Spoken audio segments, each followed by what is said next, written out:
اماموں کی امامت کا قائل ہونا پڑے گا۔ جب 12 اماموں کی امامت پر بھی ایمان مکمل ہو جائے گا، اس وقت یہ قلعہ جو ہے یہ فائدہ دے گا اور امان پروردگار عطا فرمائے گا۔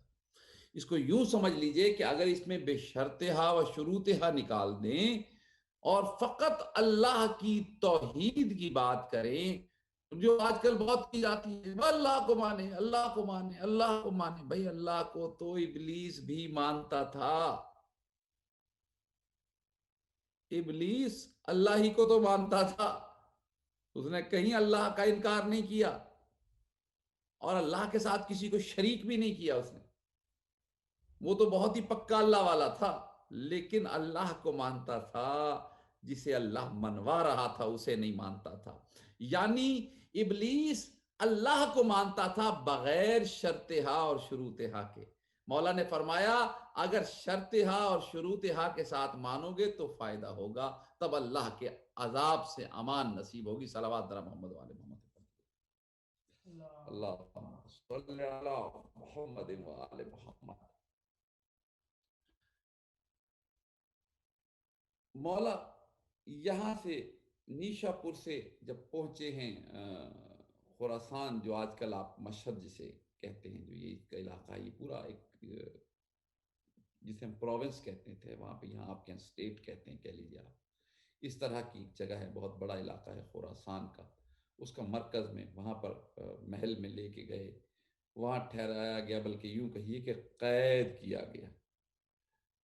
اور یہ بھی روایت اپنی جگہ بالکل درست ہے کہ پہلے کہا مامون الرشید نے، کیونکہ اس نے ان سب کو مطمئن کرنا تھا، کہا یہ حکومت آپ کا حق ہے، یہ آپ لے لیجئے، لیکن مولا جانتے تھے کہ یہ جو کچھ کہہ رہا ہے اس کے پیچھے مقصد کچھ اور ہے، اور وہ مقصد نہیں پورا کر سکتا میں، کیونکہ یہ حق کے لیے نہیں دے رہے، بلکہ یہ دنیا کو دکھانے کے لیے دے رہے ہیں، اور اس کا نتیجہ یہ ہوگا کہ مجھے دینے کے بعد یہ سب کام اپنی مرضی سے کریں گے اور میرا نام اس کے لیے استعمال کیا جائے۔ مطلب یہ ایک پوری تفصیلی بحث ہے، یوں سمجھ لیجئے کہ وہ بنانا چاہتا تھا۔ یہ بات تاریخ میں آئی، اور یہ نوجوان سوال کرتے ہیں کہ جب اس نے کہا تھا کہ مجھے دے دو، کہ آپ یہ حق لے لیجئے، وہ جس شرائط کے ساتھ دے رہا تھا، جو شرائط رکھ رہا تھا، جو پورا اس کا سسٹم بنایا تھا، اس کے اندر مامون الرشید وہاں پر سپریم پاور تھا، اور ان سے یہ کہا جا رہا تھا کہ آپ یہاں بیٹھ جائیے، یہ تخت پہ آپ بیٹھ جائیے، یعنی تخت ان کا ہوگا، اسٹیمپ ان کی یوز ہوگی، اور کام نیچے سارا کچھ مامون الرشید کر رہا ہوگا، اور وہ تھوڑے ہی عرصے میں امام کو یا شہید کروا دیتا، یا اس کے علاوہ جو اس کے پاس پلانز تھے، یا شہید کروا دے گا، یا لوگوں کے دلوں میں ایسے بغض ڈلوا دے گا، ایسے غلط کام کروائے گا جو یقیناً امام نے نہیں کرنے تھے۔ امام نے اس سے انکار کیا، صاف انکار کیا۔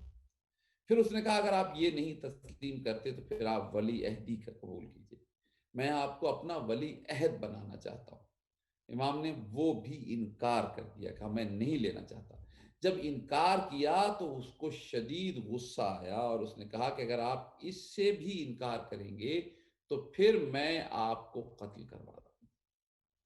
یہاں پر اس چیز کو قبول کیا امام نے، اور اس کے ساتھ ایک شرط رکھی جو تاریخ نے لکھی، کہ امام نے کہا کہ میں اس شرط پہ قبول کرتا ہوں کہ نہ میں کوئی فتویٰ دوں گا، نہ کوئی حکم دوں گا، نہ میں کسی معاملے کو کرنے کے لیے کہوں گا، نہ کسی کام کو سے روکوں گا، میں تمہارے معاملات حکومت میں کسی چیز میں کوئی دخل اندازی نہیں کروں گا، نہ مجھے اس میں گھسیٹا جائے گا۔ اس شرط کو پیش کیا، یعنی یہ شرط بتا رہی ہے کہ جو ولی عہد ان شرائط کے ساتھ بن رہا ہے، اس کا مطلب یہ ہے کہ وہ یہ جانتا ہے کہ یہ فقط امام کی، جسے ہماری زبان، آپ ہماری اور آپ کی زبان میں کہتے ہیں، مہر کو استعمال کرنا چاہتا ہے، کہ میں امام کی مہر سے سارے کام کرنا۔ امام نے کہا ہرگز نہیں، تمہارے ظلم کے کاموں کا میں ذمہ دار نہیں ہوں، میں ان کاموں پر اپنی مہر نہیں ثبت کر سکتا، ہاں تمہاری قید میں ہوں۔ اب تم اپنی قید کا انداز بدل رہے ہو، اور تم کہتے ہو تمہیں قید بھی ہونا ہوگا اور ولی عہد بن کر قید ہونا ہوگا، تو ٹھیک ہے میں ولی عہدی کی قید میں ہوں۔ امام نے قید میں وہ وقت گزارا، تو اس زمانے میں اس کا ایک فائدہ ہوا کہ امام چونکہ حکومت سے الگ رہے، اس لیے وہ ظلم اور ان تمام معاملات کی نسبت امام کی طرف دینے کی بھی جرت کسی کی نہیں. یعنی کوئی غلط کام ایسا نہیں ہے جس کی کوئی نسبت کوئی غلط مورخ نے بھی دینے کی جسارت کی ہو امام کی طرف، صرف اس لیے کہ امام نے اپنے آپ کو بالکل الگ کر لیا تھا. لیکن حالات یہ تھے امام کے، کیفیت یہ تھی اس تمام وقت کے اندر کہ امام علیہ السلام کے چاہنے والوں کا ایک مجمع عام وہاں پر تھا اور لوگوں کا آنا جانا لگا رہتا تھا، اور امام انہیں اس طرح تعلیم کرتے تھے کہ مامون الرشید کے شر سے بھی بچے رہے اور حق کا پیغام بھی پھیلتا رہے. بس جلدی سے ختم کروں، بہت زیادہ زحمت نہیں دینی، میں نے جو وقت تھا وہ تقریباً ختم ہو گیا، کسی وجہ سے میں جلدی سے سمیٹ لوں. امام نے جو بہت بڑے بڑے کام ہوئے اس دور ولی عہدی میں، اور ولی عہدی کے جو فوائد امام نے ہمیں شیعوں کو عطا کیے، ان سے ایک بڑا فائدہ عزاداری مظلوم کربلا امام حسین علیہ السلام. امام حسین علیہ السلام کی عزاداری تو پہلے سے ہے، وہ تو کب سے چلی آ رہی ہے، بلکہ عزاداری تو حقیقت یہ ہے کہ حضرت آدم کے زمانے سے چلی آ رہی ہے. اور پھر اس کے بعد کربلا کے بعد جناب سیدہ زینب صلوات اللہ علیہ نے پہلی مجلس شام میں کی اور عزاداری کا باقاعدہ آغاز وہاں سے ہوا. لیکن یہ بنو امیہ اور پھر اس کے بعد بنو عباس کے دور میں یہ عزاداری چھپ کے ہونے لگی تھی. شیعہ اپنے آپ کو ظاہر نہیں کر سکتے تھے، کھل کر باہر نہیں آ سکتے تھے، یا حسین نہیں کر سکتے تھے. اس طرح سے گریا و ماتم نہیں ہو سکتا تھا، ہوتا تو تھا لیکن اسے مخصوص لوگوں میں محدود کیا جاتا تھا. امام نے ایک کام یہ کیا کہ وہ کام جو تہ خانوں میں ہوتا تھا اس کو پبلک میں لائے اور لوگوں تک پہنچایا. اور امام نے دنیا کو ایک اہم نقطہ بتایا. آج یہ عزاداری کے ایام ہیں، آپ لوگ عزادار ہیں، یہاں بیٹھے ہوئے ہیں، صف عزائے امام حسین علیہ السلام پر روز بیٹھتے ہیں، یہ ایام چہلم ہیں، چل رہے ہیں. یاد رکھیے یہ جو مجلس آپ کر رہے ہیں اس کے لیے جو قول جو امام نے تعلیم دی اور جس قول کو بنیاد بنا کر آج عزاداری بہت پھیلی ہے دنیا میں، وہ ہے مم بقا علی الحسین او ابکا او تباکا وجبت لہ الجنہ. تم میں سے جو کوئی حسین پہ روئے، من عمومیت پہ دلالت کرتا ہے، کوئی مخصوص نہیں ہے کہ وہ کون ہو. من جو بھی بقا علی الحسین، حسین پہ گریہ کرے، میرے جد حسین کا ماتم کرے، میرے جد حسین پہ روئے، او ابکا او تباکا، روئے، رلائے یا رونے کی شکل نائے، مولا فرماتے ہیں اس پر جنت واجب کر دیتا ہے. یعنی یہ وہ بنیاد ہے جو فراہم کی ہے، جو دنیا کو بتایا. آج یہ ایک ایسی چیز ہے، یاد رکھیے گا کہ عزاداری حسین یہ اصل میں جو باہر نکلی ہے.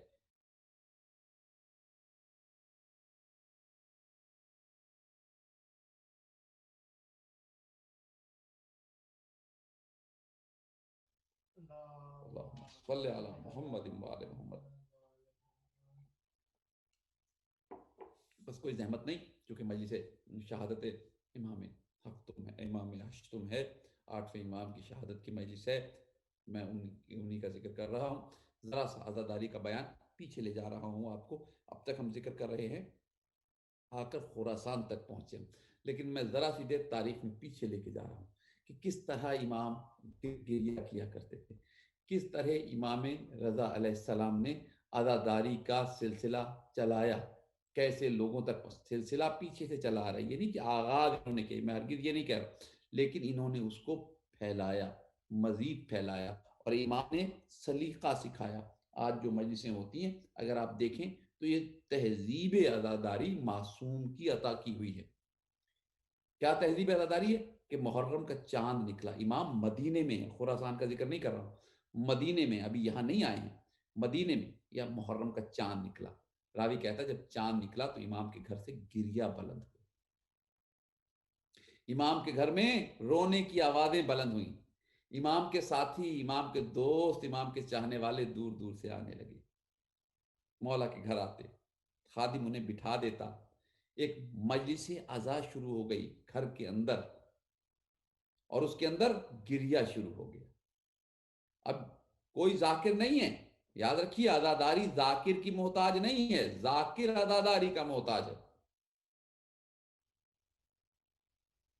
گریا شروع ہو گیا، اور کیسے گریا ہو رہا ہے؟ کوئی بھی بیچ میں سے کہہ دیتا ہے ہائے علی اکبر، اور گریا شروع ہو جاتا ہے۔ کوئی کہہ دیتا ہے ہائے علی اصغر، نام آتا ہے، گریا شروع ہو جاتا ہے۔ آج بھی دیکھیے نا، مجلس ہوتی ہے، کوئی کہہ دے ہائے سکینہ، گریا شروع ہو جاتا ہے۔ کوئی کہتا ہے ہائے حسین، گریا شروع ہو جاتا ہے۔ تو وہ تو مولا کا گھر تھا، وہاں تو لوگ خلوص لیے ہوئے، کس معیار خلوص کے لوگ ہوں گے جنہیں مولا کے ساتھ بیٹھ کر عزاداری کا شرف حاصل ہوتا ہے۔ گریا ہو رہا ہے، مولا بھی انہی لوگوں میں بیٹھے ہوئے گریا کیے چلے جا رہے ہیں۔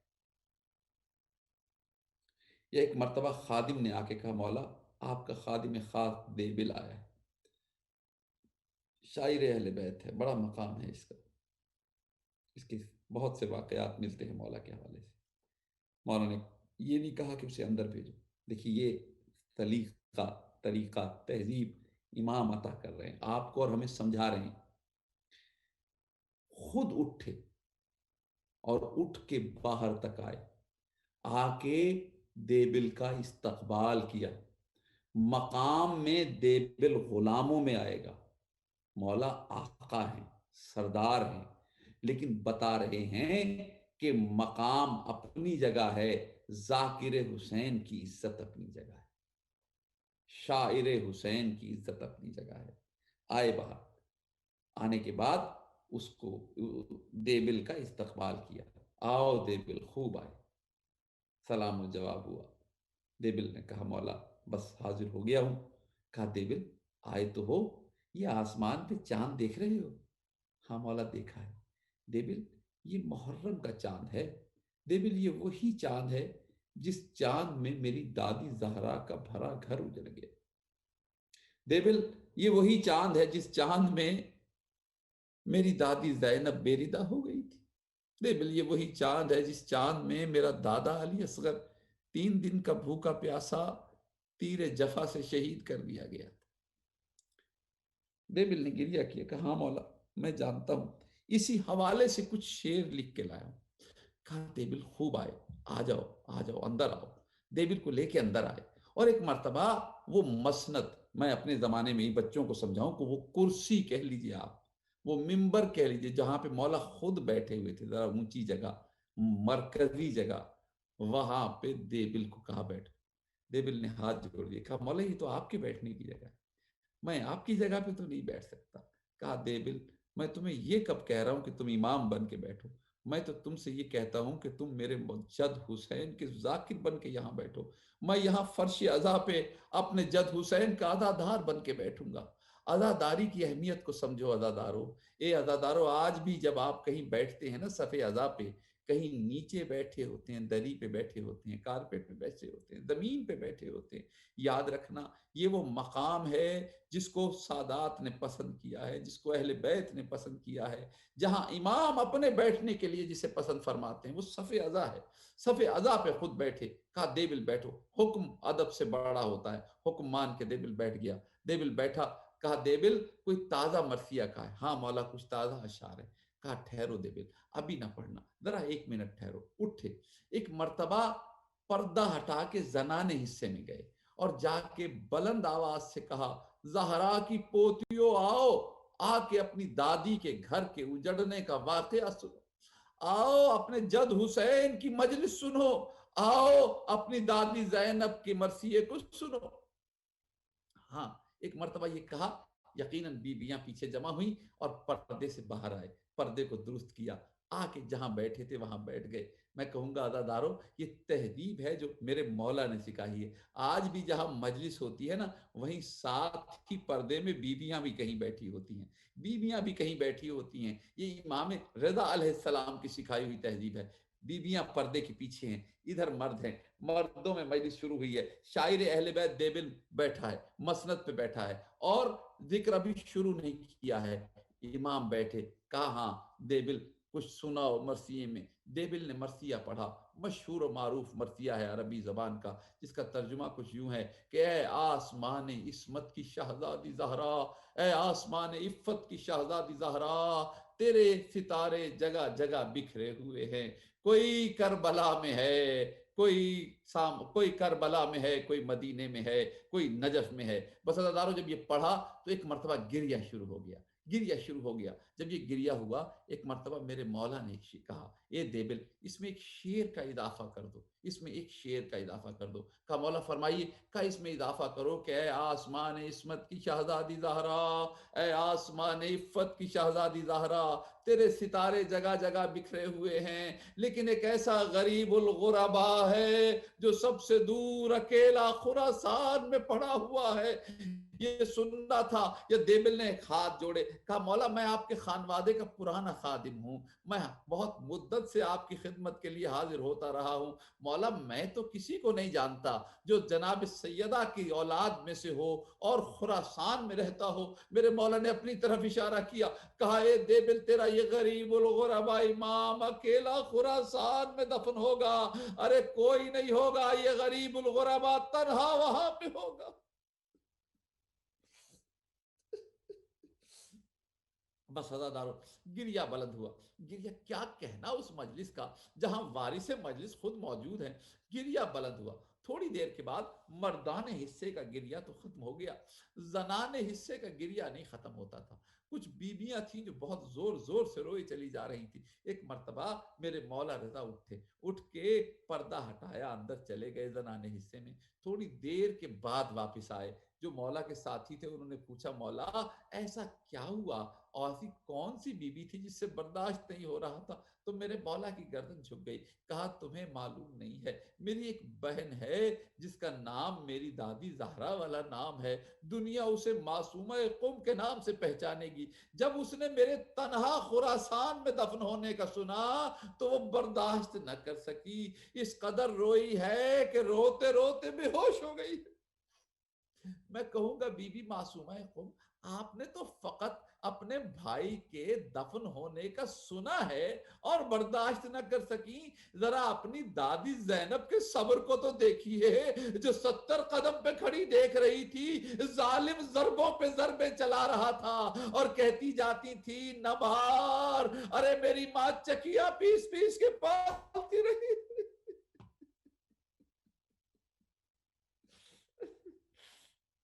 ہاں عزاداروں, یہی غریب الغربا امام خراسان میں تنہا ہے. یہی غریب الغربا امام ہے. یہ نہیں ہے کہ کوئی ہے نہیں, اس کے 18 بھائی ہیں, اس کے 17 بھائی ہیں, 18 بہنیں ہیں. عزاداروں چلے بھی سب ہیں, لیکن کوئی کہیں کوئی کہیں کوئی کہیں رہ گیا.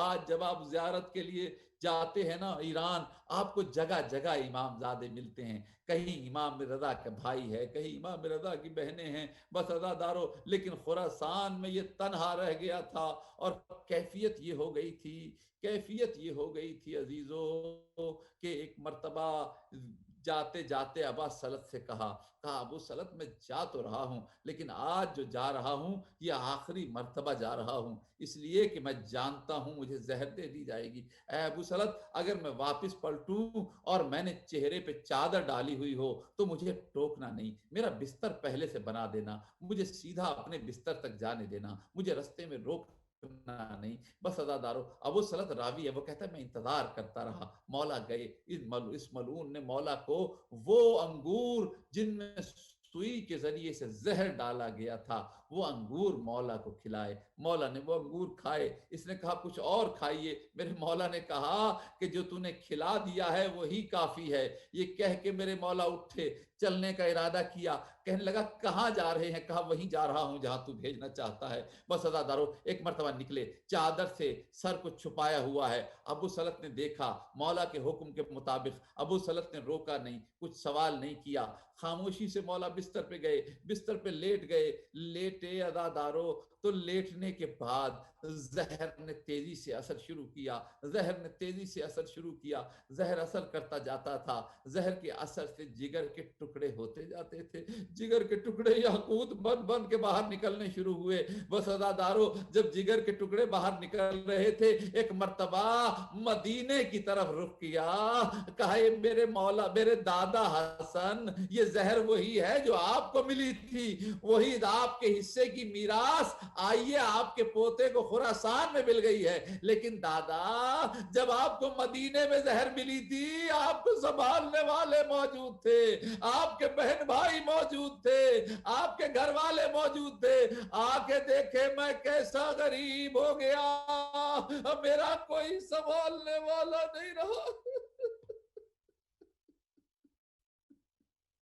بس ازاداران امام دو جملے سن لیجئے، ختم ہو گئی مجلس۔ ازاداران امام ایک مرتبہ ابو سلط کو بلایا، کہا ابو سلط جلدی کرو جلدی کرو، دیکھو میرا ایک خاص چاہنے والا ہے، اس کا نام ہرسمہ ہے، جاؤ ہرسمہ کو بلا لاؤ۔ ابو سلط جانتے ہیں ہرسمہ بن آئین کو، ایک مرتبہ ہرسمہ کو لینے کے لیے گئے، ابو سلط گئے، اکیلے امام لیٹے ہوئے ہیں بستر پہ، کبھی دائیں کروٹ لیتے ہیں کبھی بائیں کروٹ لیتے ہیں، کافی دیر ہو گئی دونوں نہیں آئے۔ جب کافی دیر کے بعد دونوں کے دونوں پہنچے نا، ایک مرتبہ میرے مولا نے ہرسمہ کو مخاطب کیا، کہا ہرسمہ اتنی دیر کیوں لگا دی آنے میں؟ ہرسمہ نے ہاتھ جوڑ دیے، کہنے لگا مولا میں نے دیر نہیں لگائی، جیسے ہی ابو سلط پہنچے میں نے فوراً نکلنے کا ارادہ کیا، لیکن مولا میں کیا کروں، اللہ جانے کیا بات ہے، بڑی کالی آندھی آئی ہوئی ہے، بڑی سیاہ آندھیاں چل رہی ہیں، ہاتھ کو ہاتھ سجھائی نہیں دیتا، مولا رستہ نظر نہیں آ رہا تھا، آنے میں اس لیے تاخیر ہو گئی۔ بس یہ سنا مولا نے، ایک مرتبہ زارو قطار رونا شروع کر دیا، زارو قطار رونا شروع کر دیا، روتے ہوئے دیکھا ہرسمہ گھبرا گیا، ہاتھ جوڑ کے کہنے لگا مولا کوئی خطا ہو گئی ہو تو معاف کر دیں۔ مولا نے کہا نہیں ہرسمہ خطا نہیں ہے، لیکن ہرسمہ تو مرد بھی ہے، اس علاقے کا رہنے والا بھی ہے، تجھے سارے رستوں سے واقفیت بھی ہے، پھر بھی تجھے رستہ نظر نہیں آ رہا۔ ہرسمہ ایک بی بی ہے جو مازندران کی پہاڑیوں پہ ہے، آندھیاں چل رہی ہیں، رات کا وقت ہے، کوئی رستہ سجھائی نہیں دیتا۔ ارے وہ بی بی ایک پتھر سے پاؤں اٹھا کے دوسرے پتھر پہ رکھتی ہے، پہلے پتھر کا رنگ سرخ ہو چکا ہوتا ہے۔ ہرسمہ میری بہن، اجرکم اللہ۔ بس ازاداران امام ختم ہو گئی مجلس، ختم ہو گئی مجلس۔ ابو سلط راوی ہے، ابو سلط راوی ہے، کہتا ہے میں حیران تھا، مولا نے مجھے کہا ابو سلط بس تھوڑی دیر کے بعد جب میں اس دنیا سے رخصت ہو جاؤں تم دروازہ بند کر دینا۔ کہنے لگا مولا باقی کی ذمہ داری ہے؟ کہا جس کی ذمہ داری ہے وہ خود ادا کرے گا۔ بس ازادارو ابو سلط کہتا ہے مولا کی شہادت ہو گئی، انا للہ و انا الیہ راجعون۔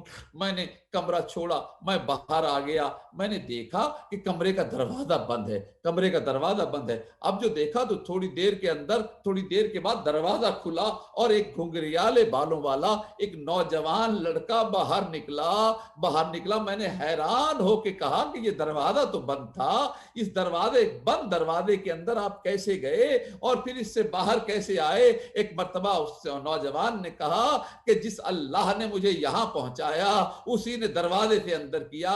اے ابو سلط مجھے پہچانو، انا حجت اللہ علیک، میں اللہ کی حجت ہوں تم پر، میں وقت کا امام ہوں، میرا نام محمد ابن علی۔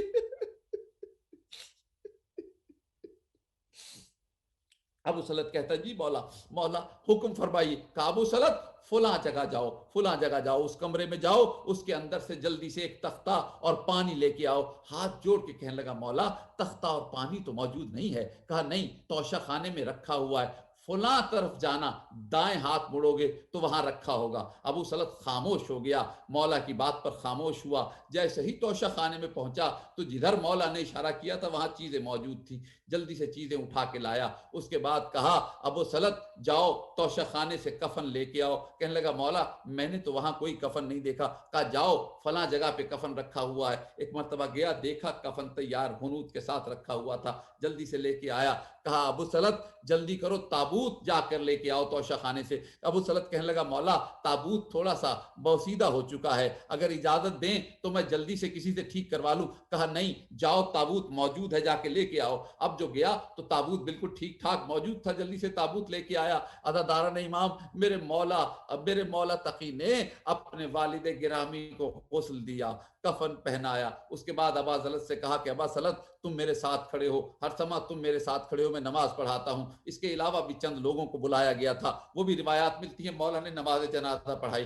نماز جنازہ پڑھانے کے بعد مولا نے کہا اچھا دیکھو میں تم پر اللہ کی حجت ہوں, اور اب میں جا رہا ہوں جہاں سے آیا ہوں, اب تم مامون کو اطلاع دے دو. بس عزاداران امام میرے مولا تقی چلے گئے وہاں سے. جنازہ تیار ہو گیا. عزادارو میں کہوں گا اپنے مولا تقی سے کہیے, ہم سب مل کے ہاتھ جوڑ کے کہتے ہیں مولا آپ کا مقدر بہت اچھا تھا, آپ نے اپنے بابا کا جنازہ اپنے ہاتھوں سے غسل و کفن دیا, اپنے ہاتھوں سے کفنایا, تابوت تیار کیا. اے میرے مولا آپ کے دادا سید سجاد ارے اپنے بابا کا جنازہ دیکھ رہے تھے, ابھی کوئی موقع نہیں تھا, کوئی آگے بڑھنے نہیں دیتا تھا. ہاتھوں میں ہتھکڑیاں تھیں, پیروں میں بیڑیاں تھیں, گردن میں توق تھا. یہ ایک مرتبہ غسل تو کسی نے نہ دیا, یہ دیکھا کہ 10 گھوڑوں کو نال بندی کی جا رہی ہے. ارے دائیں کے گھوڑے بائیں دوڑائے جا رہے ہیں.